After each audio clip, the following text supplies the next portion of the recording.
यह वर्ष देश के लिए अत्यंत सौभाग्यशाली वर्ष है। सौभाग्यशाली इस मायने में, भारत की अखंडता के प्रतीक लौह पुरुष सरदार वल्लभ भाई पटेल की जयंती के 150 वर्ष पूर्ण हुए हैं। भारत के राष्ट्रगीत वंदे मातरम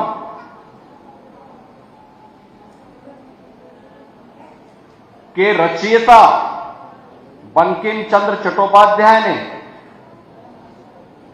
आज से 149 वर्ष पूर्व यानी 150वें वर्ष में वंदे मातरम का यह राष्ट्रीय गीत भी पहुंच गया है। यह वर्ष धरती आबा के रूप में जाने जाने वाले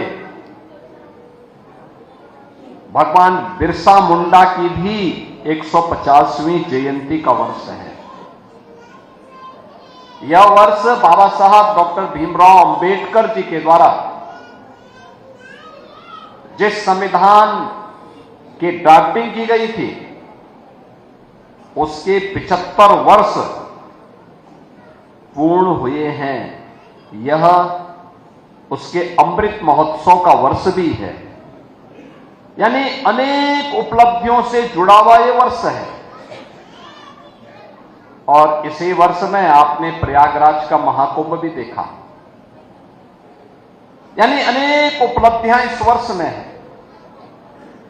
हमें याद करना होगा, लौह पुरुष सरदार वल्लभ भाई पटेल ने 2 बातें कही थी।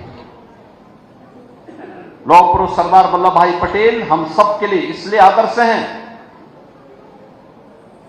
उन्होंने भारत के नागरिकों से 2 बातें कही। उन्होंने कहा, देश की स्वाधीनता का मतलब आजाद होना मात्र नहीं है, इस देश की स्वाधीनता को क्षुण्ण बनाए रखने के लिए हर नागरिक को अपने राष्ट्रीय दायित्व का भी एहसास होना चाहिए, उसका निर्वहन करने के लिए अपने आप को तैयार करना होगा। दूसरा, उन्होंने युवाओं के लिए कहा कि जिस देश का युवा जागृत होता है, राष्ट्रीय चेतना से उत्प्रोत होता है,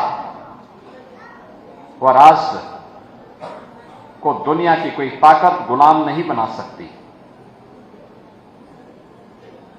याद रखना, ये दोनों बातें हर देश, हर काल, हर परिस्थिति में हम सब के लिए प्रासंगिक बनी हुई हैं।